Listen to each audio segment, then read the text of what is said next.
നമസ്കാരം. തിരുവല്ല മീഡിയ വാർത്തകളിലേക്ക് സ്വാഗതം.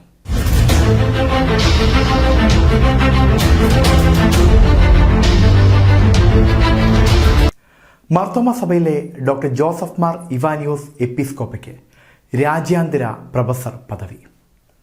ഇന്ത്യൻ ക്രിസ്ത്യാനികളെപ്പറ്റിയും ദേശീയതയെപ്പറ്റിയും തുടർച്ചയായി നടത്തിയ പഠനത്തിലെ മികവ് പരിഗണിച്ചാണ് രാജ്യാന്തര പ്രൊഫസർ പദവി ലഭിച്ചത്.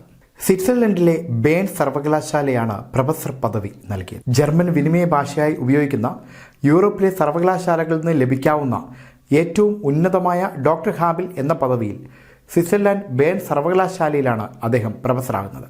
ജർമ്മൻ സർവകലാശാലകളിൽ പഠിച്ച് ഡോക്ടറേറ്റ് നേടി ഗവേഷണ അധ്യാപന രംഗത്ത് രാജ്യാന്തര മികവ് പുലർത്തുന്നവരെയാണ് ഈ പദവിയിലേക്ക് പരിഗണിക്കുന്നത്. ഇന്ത്യൻ ക്രിസ്ത്യാനികളെയും ദേശീയതയും പറ്റി തുടർച്ചയായി നടത്തിയ പഠനത്തിലെ മികവ് പരിഗണിച്ചാണ് രാജ്യാന്തര പ്രൊഫസർ ലൈസൻസ് നൽകുന്നതെന്ന് ബേൺ സർവകലാശാല പ്രൊഫസർ ഡോക്ടർ ഏഞ്ചല ബെർലിസ് പറഞ്ഞു. ബേൺ സർവകലാശാലയിലെ വിസിറ്റിംഗ് ഫാക്കൽറ്റി ആകാനുള്ള ക്ഷണവും ഇതോടൊപ്പം ലഭിച്ചിട്ടുണ്ടെന്ന് മാർ ഇവാനിയോസ് പറഞ്ഞു. പത്തനംതിട്ട സീതത്തോട് കാരംവേലി മണ്ണിൽ തോമസ് ഡാനിയലിൻ്റെ മകനായ മാർ ഇവാനിയോസ് പത്തനംതിട്ട കാതലിക്കേറ്റ് കോളേജിൽ നിന്നാണ് 1ാം റാങ്കോടെ ചരിത്രത്തിൽ ബിരുദാനന്തര ബിരുദം നേടിയത്. News desk Thiruvalla media.